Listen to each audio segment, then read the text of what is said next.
और आप चुप देखते रहे। उसके अलावा मैं आपको और एक जानकारी देना चाहता हूं।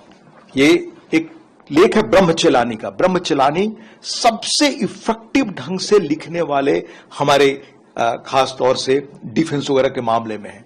उनका यह लेख है वेजेज ऑफ मिसहैंडलिंग पाकिस्तान, 9 अक्टूबर 2013 का। इस लेख को दोबारा देश पढ़े।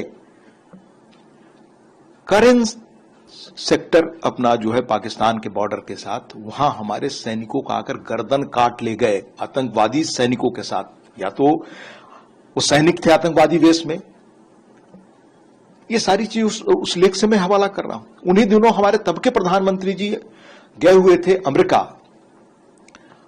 और उनकी बात तत्कालीन वहां के जो राष्ट्रपति थे ओबामा साहब, उनसे होनी थी। इस खबर को छुपाई गई, देश को नहीं बताया गया कि वो बातचीत हो रही है। हमारे सैनिकों का गर्दन काटकर लोग ले गए थे।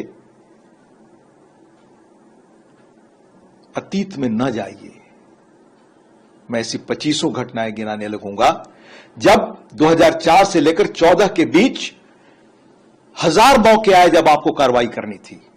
अगर आपने ये कार्रवाई की होती, 1993 से मैं गिना रहा हूं, जब बॉम्बे ब्लास्ट हुआ, उससे लेकर के मैं ये भी स्वीकार कर रहा हूं कि जब आपके संसद पर हमला हुआ था तब, उसके बाद 2004 से लेकर सीरियल ब्लास्ट होने लगे देश के हर कोने में। जहां आप निकले आपका जीवन असुरक्षित है। फिर बंबई में, और बंबई में जो कुछ हो रहा था आतंकवादी नृत्य, वो वहां से सीधे आईएसआई वहां के सेना के हेडक्वार्टर से चलाया जा रहा था। ये दुनिया ने देखा, तब भी आप कुछ नहीं कर सके। और लिखा हुआ है शिवशंकर मेनन साहब की किताब का, मैं दस्तावेज बता रहा हूं कि हमें उस देश ने इजाजत नहीं दी। आपको ये पूछने का नैतिक हक है? हम उसके पीछे पलट कर जाएं। मैं फक्र करता हूं कि हमारे देश की प्रधानमंत्री इंदिरा जी भी रही हैं, पंडित जी भी रहे हैं। मैं अतीत में पीछे की ओर नहीं जाना चाहता, पर यह सवाल आप उठा रहे हैं तो आपको जानना चाहिए। जब चीन का युद्ध हुआ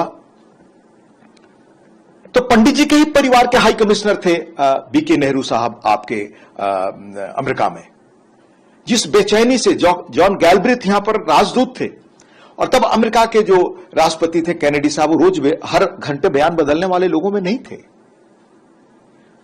जिस तरह का पंडित जी ने पत्र उनको लिखा, जिस असहायता का, जिस अपने हालात का, अपनी बेचैनी का वर्णन करते हुए बीके नेहरू को पत्र देने में संशय था कि मैं ये पत्र पहुंचाऊं कि न पहुंचाऊं कैनेडी के पास। और मेजर दलवई की किताब है चाइना वॉर पे, देश को पढ़ना चाहिए। वो आर्मी में अधिकारी थे। हंडरसन और मेहता की रिपोर्ट है जो भारत सरकार ने चीन के हाथ पर बनाई थी। उस रिपोर्ट को दबा दिया गया, बाहर आने नहीं दिया गया। ये किसने किया? और मैं इंदिरा जी को बहादुर प्रधानमंत्रियों में से मानता हूं, पर देश ये भूल रहा है कि इंदिरा जी तुरंत चाहती थी कार्रवाई हो बांग्लादेश के खिलाफ। इट वॉज मानिक शाह जिन्होंने कहा कि नहीं मैडम, मैं कोई कार्रवाई भी नहीं करूंगा, मुझे आर्मी की तैयारी करनी है। और जो डेट मानिक शाह ने दिया था उसी डेट पर युद्ध हुआ। मानिक शाह पर फिल्म है, देख लें आप कृपया।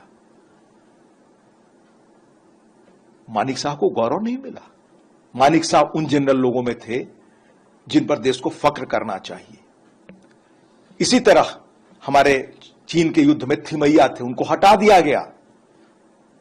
और कौन लोग बैठाए गए कॉल, और क्या क्या हुआ आर्मी में, और क्या आर्मी किस तरह से भ्रष्टाचार का केंद्र बन गई। सबसे बड़े हम हथियारों के खरीदार देश के रूप में बने रहे, क्योंकि उसमें वेस्टेड इंटरेस्ट था किन लोगों का। न जाएं हम अतीत की ओर।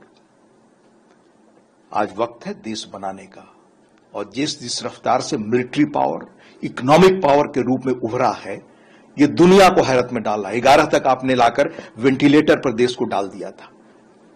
इकोनॉमिकली फ्रेजाइल 5 में आप पहुंच गए थे। 90 में आपने कंगाली में पहुंचा दिया था देश को, 82 से जो इकोनॉमिक पॉलिसी बनाई। ये तो चंद्रशेखर थे जिन्होंने देश को निकाला। तो आर्थिक रूप से, सैन्य रूप से इस देश को जिन लोगों ने